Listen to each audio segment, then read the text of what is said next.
अगर सब चीज़ नॉर्मल रहा, अगर लेट वेट नहीं हुआ, मेंस्ट्रुअल साइकिल में अगर लेट नहीं हुआ, तो क्या क्या होता है कि अगर प्रेगनेंसी पीरियड जो होता है नॉर्मली कितना होता है, 266 डेज का, और थोड़ा सा इधर उधर हो, इसीलिए उसका अप्रॉक्स वैल्यू कितना होता है गेस्टेशन पीरियड का, 280 डेज, या फिर हम मंथ में अगर देखें तो 9 मंथ 7 डेज होता है। आया समझ में? चलिए अब आगे देखते हैं।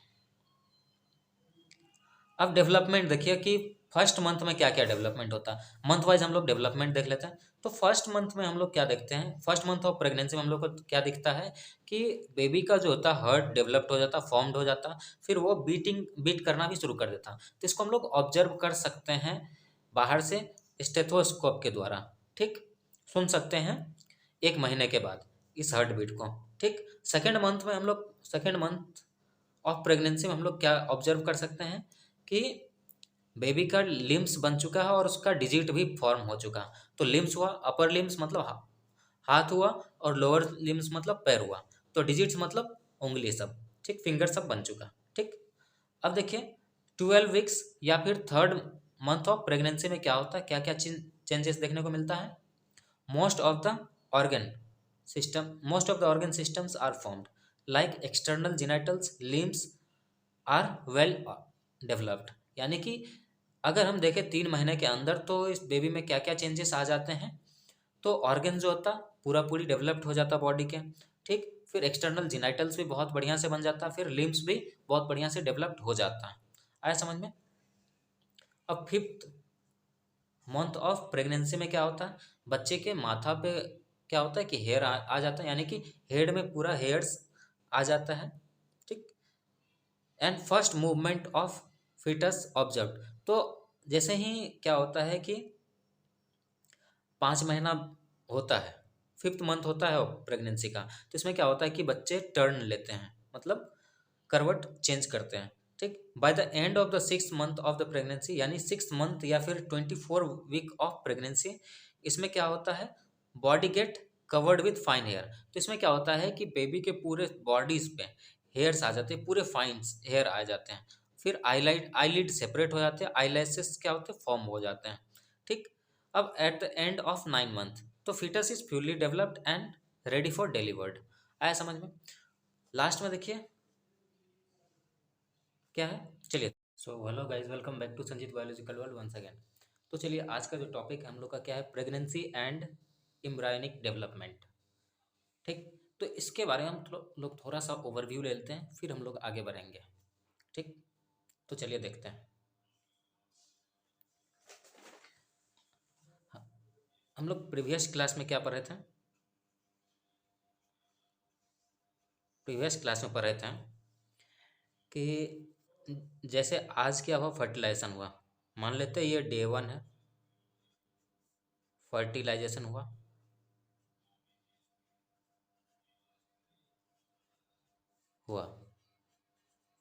ठीक। तो अब ये क्या होता है कि ये आप देखते हैं ये यूट्रस की तरफ बढ़ता है, ये फेलोपियन ट्यूब में हुआ, कहाँ पर हुआ ये, फेलोपियन ट्यूब में फर्टिलाइजेशन हुआ, कहाँ पर, एम्पुला में, ठीक। अब डे 1 में फर्टिलाइजेशन हुआ, अब ये क्या कर रहा है कि मूव कर रहा है, ये मूव कर रहा है किधर, ये जो है मूव कर रहा है आपको यूट्रस की तरफ, यूट्रस की तरफ मूव कर रहा और साथ ही साथ डिवाइड कर रहा। पहले एक सेल का था ये जाइगोट, अब ये क्या हुआ, 2 सेल स्टेज हुआ, फिर 4 सेल, फिर जो है 8 सेल स्टेज हुआ, ऐसा करके फिर 16 सेल्स। तो यानी कि अब ये जो सेल्स का नंबर बढ़ रहा है तो इसको हम लोग कहते हैं ब्लास्टोमियर्स, ठीक। तो और दूसरी बात ये है कि 2 से 4 सेल स्टेज, 4 से 8 सेल्ड स्टेज वाले ब्लास्टोमियर को हम लोग क्या कहते हैं, मोरूला कहते हैं, ठीक, याद रहे। तो अब यहाँ पर हम देख रहे हैं कि आज फर्टिलाइजेशन हुआ और आज के ठीक 7वें दिन बाद ये यूट्रस में पहुँचता। तो ये सब तो बताए हुए थे, आप नहीं देखे हैं तो जाके पिछले लेक्चर में देख सकते हैं, ठीक। तो डे 1 में जैसे फर्टिलाइजेशन हुआ तो हम देखते हैं कि इम्प्लांटेशन होने के लिए इसको डे 7 तक लग जाता है, समझे? जैसे आज फर्टिलाइजेशन हुआ तो डे 7 को जाकर के इम्प्लांटेशन होगा, और प्रेगनेंसी का अगर डे काउंट होगा तो यहाँ से होगा। अगर एक्चुअल प्रेगनेंसी का डेट अगर काउंट होता है तो यहाँ से होता है। आया समझ में? तो मेनली आज हम लोग यही सब चीज़ पढ़ेंगे इसमें। तो चलिए आगे देखते हैं। तो हम लोग का चैप्टर है प्रेगनेंसी एंड एम्ब्रायोनिक डेवलपमेंट। तो देखते हैं कि प्रेगनेंसी कैसे कब से स्टार्ट होता है, और फिर एम्ब्रायो में कैसे, एम्ब्रायो जो है कैसे डेवलप्ड होता है। ठीक, तो चलिए देखते हैं क्या कहा जा रहा है। सुन आफ्टर द इम्प्लांटेशन, जैसे इम्प्लांटेशन हुआ, it is considered as pregnancy और गेस्टेशन पीरियड। तो जैसे क्या हुआ कि इम्प्लांटेशन हुआ और उस दिन से हम लोग क्या काउंट करने लगते हैं, उसको प्रेगनेंसी कहने लगते हैं या फिर गेस्टेशन पीरियड कह देते हैं। समझे? तो we will first study about embryonic development and then pregnancy. तो हम लोग पहले जो है क्या पढ़ेंगे, एम्ब्रायोनिक डेवलपमेंट के बारे में, फिर प्रेगनेंसी। तो चलिए सबसे पहले हम लोग प्लासेंटा के बारे में जान लेते हैं कि, क्योंकि ये देखिए प्रेगनेंसी के पीरियड में प्लासेंटा का बहुत ही अहम रोल होता है। ठीक, तो इसके बारे में हम लोग पहले जान लेते हैं। तो अब यहाँ पर देखिए क्या कहा जा रहा है। We know we know uterus is prepared by progesterone secreted from the corpus luteum during secretory phase of the menstrual cycle. तो क्या होता है, मेंस्ट्रुअल साइकिल में एक सिक्रेटरी फेज होता है। तो उस समय क्या होता है कि जैसे कि एग रिलीज हुआ, उसके बाद जो है मान लीजिए फर्टिलाइजेशन हो गया, ठीक, या नहीं भी हो, तो क्या होता है कि कॉर्पस ल्यूटियम जो होता है कुछ दिन के लिए क्या करता है, प्रोजेस्टेरोन हार्मोन को रिलीज करता है। ठीक, तो यानी कि यहाँ पर जो है कॉर्पस ल्यूटियम एक तरह से क्या होता है, एंडोक्राइन सिस्टम के जैसे वर्क करता है। ठीक, कोई दिक्कत? So after implantation placenta develop between morula and endometrium. तो जैसे इम्प्लांटेशन हुआ उसके कुछ दिन बाद क्या होता है, कुछ वीक बाद वहाँ पर जो है प्लासेंटा बनने लगता है। तो प्लासेंटा कुछ नहीं, एक फिंगर लाइक प्रोजेक्शंस होता है ऐसे करके, जो क्या होता है कि इधर से मान लीजिए ये यूट्रस का इंडोमेट्रियल वाल है, तो यहाँ पर ये क्या होता है कि ऐसे करके ये इम्बेड हो जाता है। ठीक, ताकि ये क्या करता है कि ये होल्ड करके रखता है डेवलपिंग एम्ब्रायो को यूट्रस का वाल से, और फिर इससे नॉरिशमेंट को क्या करता है कि खींचता है। ठीक, चलिए आगे देखते हैं। So after implantation placenta develop between morula and endometrium. तो प्लासेंटा जो डेवलप्ड होता है वो कहाँ पर, मोरुला और इंडोमेट्रियम के बीच में डेवलप होता है। तो इंडोमेट्रियम हो गया यूट्रस का वाल, और मोरुला हो गया क्या कहते हैं, 16 सेल्ड स्टेज एम्ब्रायो। आया समझ में? Now after fertilization finger like तो देखिए फर्टिलाइजेशन के बाद क्या होता है, फिंगर लाइक प्रोजेक्शंस या फिर structure appear on the trophoblast, trophoblast called chorionic villi. क्या कहते हैं उसको हम, कोरियोनिक विलाई कहते हैं। ठीक, तो क्या कहा जा रहा है कि फर्टिलाइजेशन के बाद कुछ फिंगर लाइक स्ट्रक्चर जो है फॉर्म होता है अपेयर ऑन द ट्रोफोब्लास्ट। तो अब ये ट्रोफोब्लास्ट के बारे में हम लोग बताए हुए हैं बहुत बढ़िया से, आप जा करके देख सकते हैं पिछला लेक्चर। ठीक, तो ट्रोफोब्लास्ट बनता है, ट्रोफोब्लास्ट पे एक फिंगर लाइक प्रोजेक्शंस बनता है जिसको हम लोग क्या कहते हैं, कोरियोनिक विलाई कहते हैं। Now chorionic villi is surrounded by uterine tissue. अब ये कोरियोनिक विलाई जो है इसके आसपास क्या होता है, यूट्रस का पूरा टिश्यू कवर्ड कर लेता है। ठीक, है समझ में? तो इसको सराउंड कौन कर लेता है, यूट्रस का टिश्यू, और फिर मैटरनल ब्लड यानी कि माँ का ब्लड वेसल्स। ठीक, नाउ अब यहाँ देखिए ब्लड वेसल्स कहने का मतलब ये हुआ कि यूट्रस जो बना हुआ होता है उस समय पूरा पल्पी जो बना हुआ होता है, तो वो क्या होता है कि ब्लड वेसल से ही बना हुआ होता है। अब आगे देखते हैं। Now chorionic villi and uterine tissue becomes interdigited with each other and jointly formed structural and functional unit called placenta। तो अब देखिए क्या होता है, अब ये कोरियोनिक विलाय, ये कोरियो मान लीजिए ये कोरियोनिक विला है जो यहाँ, ये मानिए, ये मान लेते हैं ट्रोफोब्लास्ट है, ये ट्रोफोब्लास्ट है, और ये देखिए ये डिजिट फॉर्म हो रहा है, 1 2 3 4 ऐसे करके ये डिजिट फॉर्म हो रहा है। ठीक, तो अब देखिए, और ये क्या है, यूट्रस का वाल है। तो अब ये ट्रोफोब्लास्ट से जो ये निकला है, ये डिजिट निकला है, तो इसको हम क्या कहते हैं, विलाई कहते हैं। क्या कहते हैं, विलाई कहते हैं। आया समझ में? और ये क्या होता है कि यूट्रस का वाल के साथ इंडोमेट्रियम के साथ देख लीजिए इंटर डिजिटेड हो जा रहा है। तो देख लीजिए इस ए उंगली और ये उंगली के बीच में जो गैप है, यहाँ पर ये जा रहा है अंदर, तो ठीक, तो ये गैप में क्या हो रहा है, फिल्ड हो रहा है। तो इस क्या हो रहा है कि इंटर डिजिटेड हो जा रहा है। आया समझ में? तो वही कहा जा रहा है, now chorionic villa and uterine tissue becomes inter digitated. तो कोरियोनिक विला और यूट्रस का टिश्यू जो है आपस में इंटर डिजिटेड हो जाता है विथ ईच अदर। और इसको जॉइंटली हम लोग क्या कहते हैं, स्ट्रक्चरल और फंक्शनल यूनिट कहते हैं। ये स्ट्रक्चरल और फंक्शनल यूनिट को हम क्या कहते हैं, प्लासेंटा कहते हैं। आया समझ में? तो अब चलिए हम लोग प्लासेंटा के बारे में जान लिए, थोड़ा सा हम अदर टॉपिक की तरफ जाते हैं, उसके बाद हम लोग प्लासेंटा का फंक्शन पढ़ेंगे। तो अदर टॉपिक क्या है, देख लीजिए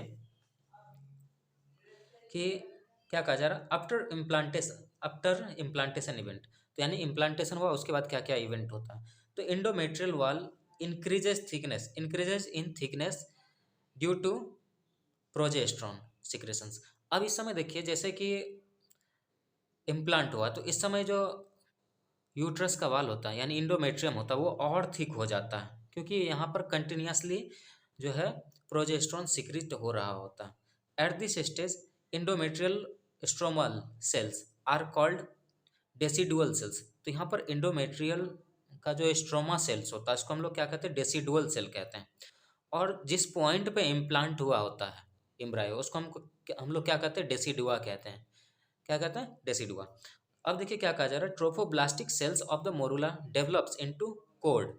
अब ये ट्रोफोब्लास्टिक सेल्स जो होता है मोरुला को, एक कोड के जैसे बन जाता है।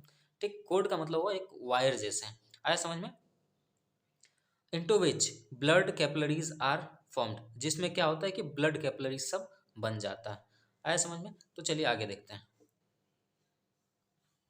अब इसका फंक्शन देखते हैं प्लासेंटा का। तो सबसे पहला क्या है, ऑक्सीजन और कार्बन डाइऑक्साइड यानी गैसियस एक्सचेंज करने में सबसे पहला, तो यहाँ पर इस एक तरह से रेस्पिरेटरी फंक्शन में काम आ गया। ठीक, दूसरा न्यूट्रिएंट सप्लाई करता है।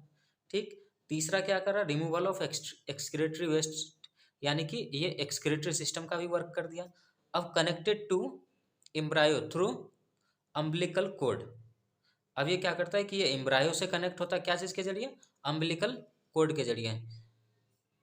ठीक, आया समझ में? Which help in transport of substances to and from the embryo.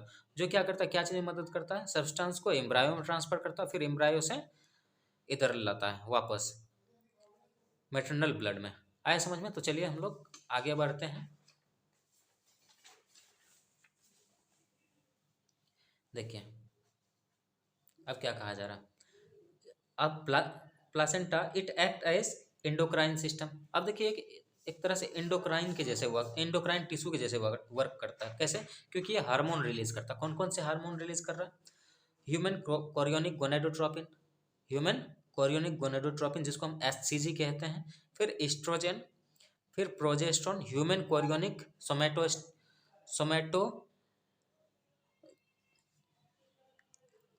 सोमेटोमेमोट्रोपिन, क्या कहते हैं, ह्यूमन कोरियोनिक सोमेटोमेमोट्रोपिन, जिसको क्या कहते हैं, एचसीएस। और फिर रिलैक्सिन, ह्यूमन प्लासेंटल लैक्टोजिन, जिसको हम लोग एचपीएल कहते हैं। तो अब यहाँ पर ये देख लीजिए, तो प्रेगनेंसी का साइन कौन इंडिकेट कर देता है, अगर यूरिन में जो है, अगर किसी फीमेल का यूरिन में एचसीजी आ रहा है, तो इसका मतलब है, यानी ह्यूमन कोरियोनिक गोनेडोट्रोपिन अगर हार्मोन्स आ रहा है, इसका मतलब क्या है कि फीमेल प्रेग्नेंट है। अब देखिए यहाँ क्या कहा जाए, HCG in urine provides confirmation of pregnancy. अगर यूरिन में क्या होता है, किसी भी फीमेल का यूरिन में अगर एचसीजी हार्मोन पाया गया, इसका मतलब कि फीमेल क्या है, प्रेग्नेंट है। ठीक, अब एक्चुअली क्या कहा जा रहा है, देखिए आपका एनसीईआरटी क्या कहता है, actually HCG HPL relaxins are indicative for pregnancy because only secreted during pregnancy. तो आपका एनसीईआरटी कहता है कि अगर यूरिन में या एचसीजी एचपीएल रिलैक्सिन ये सब में से किसी कोई भी हार्मोन्स पाया गया, तो इसका मतलब क्या है कि फीमेल क्या है, प्रेग्नेंट है। क्योंकि प्रेगनेंसी के वक्त ही ये सब चीज़ होता है, या फिर हार्मोनल उतार चढ़ाव। कहने का मतलब हुआ कि बॉडी में एस्ट्रोजन लेवल हाई होना या फिर प्रोजेस्टेरोन लेवल हाई होना, ये कहीं ना कहीं प्रेगनेंसी को शो करता है। ठीक, तो आपका एनसीईआरटी कहता है कि अगर एचसीएल या एचपीएल या रिलैक्सिन अगर यूरिन में पाया जा रहा है, इसका मतलब क्या है कि वो प्रेग्नेंट है, एक तरह से सस्पेक्ट हम मान सकते हैं कि प्रेग्नेंट है। उसके साथ क्या क्या निकल सकता है यूरिन में? In addition to estrogen, progesterone, cortisol, prolactin and thyroxins. अगर ये सब भी हार्मोन्स अगर पाए जा रहे हैं यूरिन में, इसका मतलब कि डेफिनेटली क्या है, प्रेग्नेंट है। तो नॉर्मली जो प्रेगान्यूज किट होता है, प्रेगनेंसी किट होता है, तो उस पर यही चीज़ चेक होता है। तो उसके लिए क्या होता है कि HCG रिसेप्टर होता है उस पर, HCG HPL रिसेप्टर होता है, जो क्या होता है कि वहाँ पर अगर यूरिन 20 ml अगर जाता है तो, या कुछ जाता है तो उसमें क्या होता है कि लाइनिंग शो करता है कुछ, जिससे पता चलता है कि फीमेल प्रेग्नेंट है या नहीं। वहाँ पर पॉजिटिव या नेगेटिव साइंस आते हैं।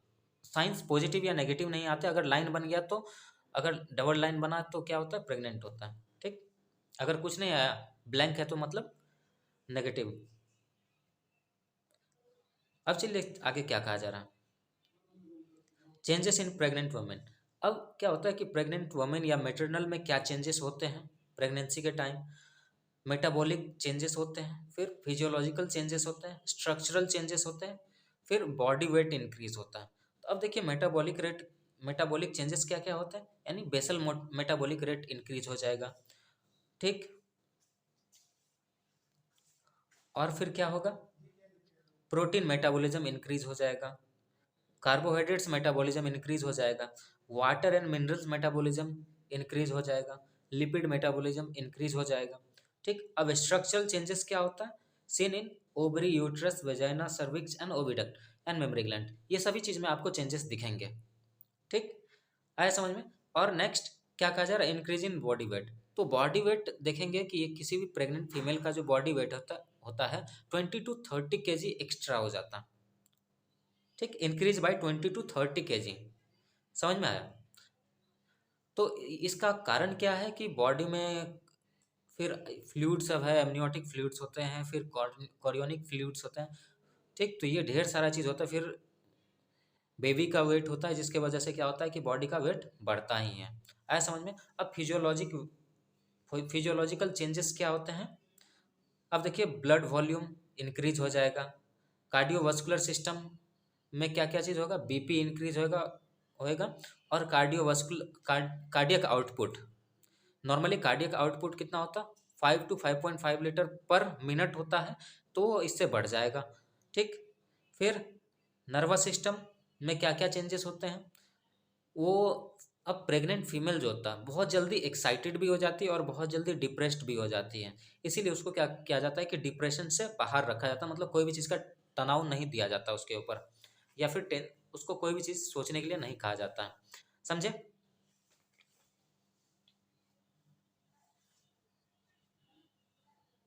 अब नेक्स्ट क्या है, एम्ब्रायोलॉजिकल डेवलपमेंट। देखिए, after implantation inner cell mass, जिसको हम लोग ICM कह सकते हैं, क्या होता है, डिफ्रेंशिएट। जैसे कि इम्प्लांट हुआ तो यहाँ पर इनर सेल मास, तो देखते होंगे वहाँ पर दो चीज़ होता है, एक इनर सेल मास होता है और फिर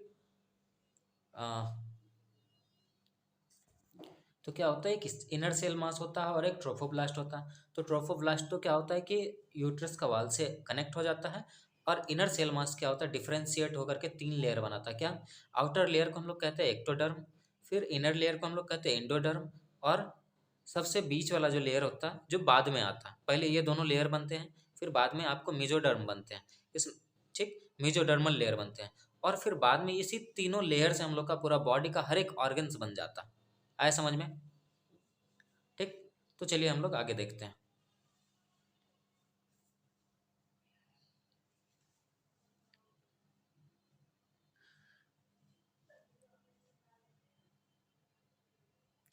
in human beings the pregnancy period और gestation period is of 280 days, और 9 months 7 days, या फिर 267 66 days।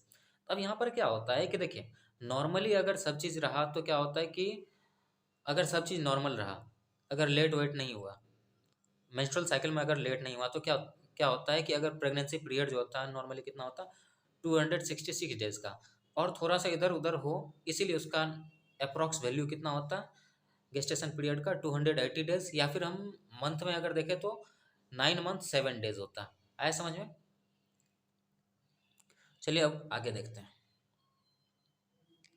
अब डेवलपमेंट देखिए कि फर्स्ट मंथ में क्या क्या डेवलपमेंट होता है, मंथ वाइज हम लोग डेवलपमेंट देख लेते हैं। तो फर्स्ट मंथ में हम लोग क्या देखते हैं, फर्स्ट मंथ ऑफ प्रेगनेंसी में हम लोग को क्या दिखता है कि बेबी का जो होता है हार्ट डेवलप्ड हो जाता, फॉर्म्ड हो जाता, फिर वो बीट करना भी शुरू कर देता। तो इसको हम लोग ऑब्जर्व कर सकते हैं बाहर से स्टेथोस्कोप के द्वारा, ठीक, सुन सकते हैं 1 महीने के बाद इस हार्ट बीट को, ठीक। सेकेंड मंथ ऑफ प्रेगनेंसी में हम लोग क्या ऑब्जर्व कर सकते हैं कि बेबी का लिम्स बन चुका है और उसका डिजिट भी फॉर्म हो चुका। तो लिम्स हुआ, अपर लिम्स मतलब हाथ हुआ, और लोअर लिम्स मतलब पैर हुआ। तो डिजिट्स मतलब उंगली सब, ठीक, फिंगर सब बन चुका, ठीक। अब देखिए 12 वीक्स या फिर थर्ड मंथ ऑफ प्रेगनेंसी में क्या होता है, क्या क्या चेंजेस देखने को मिलता है। Most of the most of the organ systems are formed like external genitals, limbs are well developed. यानी कि अगर हम देखें 3 महीने के अंदर तो इस बेबी में क्या क्या चेंजेस आ जाते हैं।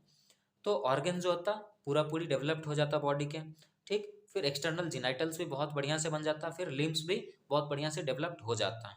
आया समझ में। अब फिफ्थ मंथ ऑफ प्रेगनेंसी में क्या होता है, बच्चे के माथा पे क्या होता है कि हेयर आ जाता है, यानी कि हेड में पूरा हेयर्स आ जाता है, ठीक। And first movement of foetus observe. तो जैसे ही क्या होता है कि 5 महीना होता है, फिफ्थ मंथ होता है प्रेगनेंसी का, तो इसमें क्या होता है कि बच्चे टर्न लेते हैं, मतलब करवट चेंज करते हैं, ठीक। By the end of the 6 month of the pregnancy, यानी 6 मंथ या फिर 24 वीक ऑफ प्रेगनेंसी, इसमें क्या होता है, body get covered with fine hair. तो इसमें क्या होता है कि बेबी के पूरे बॉडीज पे हेयर्स आ जाते हैं, पूरे फाइन हेयर आ जाते हैं। फिर आईलिड सेपरेट हो जाते हैं, आईलैशेस क्या होते हैं, फॉर्म हो जाते हैं, ठीक। अब at the end of 9 month तो fetus is fully developed and ready for delivered. आया समझ में। लास्ट में देखिए क्या है। चलिए तो थैंक्स, मिलते हैं नेक्स्ट लेक्चर में, लेकिन उससे पहले थोड़ा सा एक छोटा सा कोट से आपके लिए जो लेके आए हैं वो देख लीजिए। क्या कहता है कि if nature is continuous with its process without getting tired, then why you awake stand run awake stand and run for your goal until achieved. तो क्या होता है कि अगर नेचर ने अपना काम से नहीं हारता, वो कंटिन्यूस करते रहता बिना थके, तो हम लोग क्यों थक जाते हैं। तो इसीलिए जगो, चलो, उठो और चलते रहो जब तक कि गोल अचीव ना हो जाए। ठीक है, थैंक यू, मिलते हैं नेक्स्ट लेक्चर में।